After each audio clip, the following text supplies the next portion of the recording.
Nicholas Tesla कहते हैं कि इस पूरे यूनिवर्स को हम सिर्फ 3 चीजों में डिवाइड कर सकते हैं। ये 3 चीजें ही एक ह्यूमन बीइंग के पाथ को डिफाइन करती है कि वो ह्यूमन बीइंग अपने करियर, अपने रिलेशनशिप, अपने फाइनेंसेस और हेल्थ में कितना सक्सेसफुल रहेगा।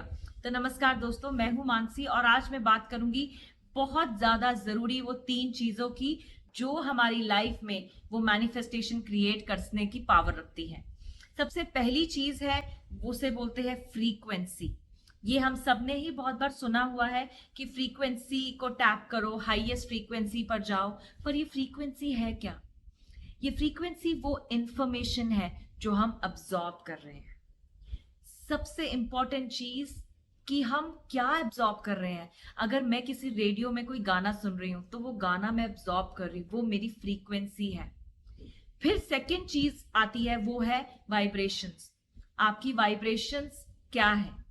ये वाइब्रेशन है वो इंटरप्रिटेशन उस इंफॉर्मेशन की जिसको हम फ्रीक्वेंसी का नाम देते हैं। तो मैं इस इंटरप्रिटेशन को, इस थॉट और फीलिंग को क्या नाम दे रही हूं, वो क्या थॉट्स क्रिएट कर रही हूं, क्या फीलिंग क्रिएट कर रही हूं जब मैं उस सॉन्ग को सुन रही हूं एफएम पर। क्या वो सॉन्ग मुझे अच्छा लग रहा है तो मैं एक अच्छी वाइब्रेशन क्रिएट कर रही हूँ।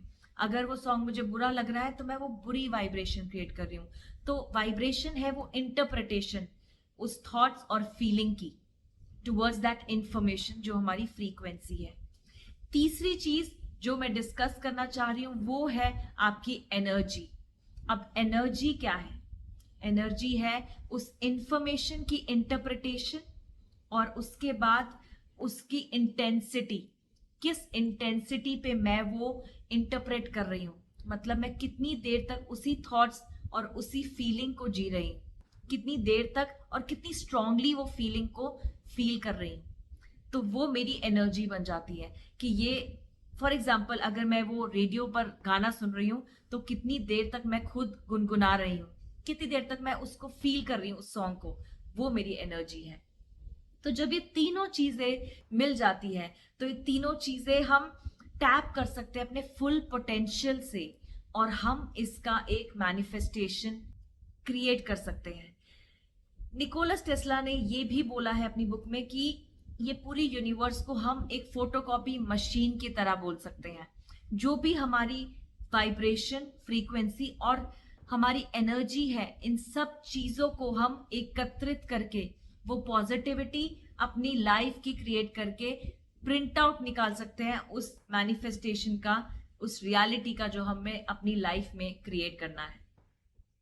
तो कुछ भी पॉसिबल है। जब इतने सक्सेसफुल लोग बोल रहे हैं कि कुछ भी पॉसिबल है, तो कुछ भी पॉसिबल है और सब कुछ हमारे माइंडसेट पे डिपेंड करता है।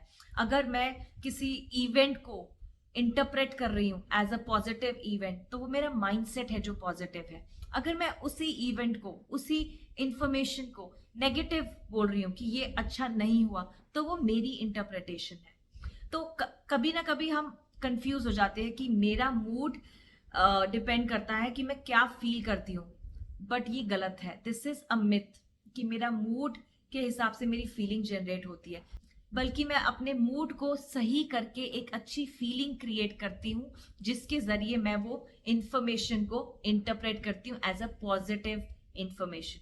तो सब कुछ मेरे ही हाथ में है। मेरा मूड किसी का इफेक्ट नहीं है, वो कॉज है, right? So my mood is not an effect of a circumstance or an event. It is the cause that I need to create a beautiful life for myself. सो आज के लिए इतना ही। अगर आप अपने एनर्जी, फ्रीक्वेंसी और vibration को tap कर लें तो आप अपनी रियलिटी अपने हाथों से क्रिएट कर सकते हैं। Thank you so much. इस वीडियो को आप उन तक शेयर कीजिए जो हर रोज दुखी रहते हैं या फिर अपनी प्रॉब्लम्स के बारे में ज्यादा सोचते हैं। तो हमें उनको बताने की जरूरत है कि प्रॉब्लम आपसे बड़ी नहीं है, आप बड़े हो प्रॉब्लम से, right? So thank you so much for watching me. See you again in my next video.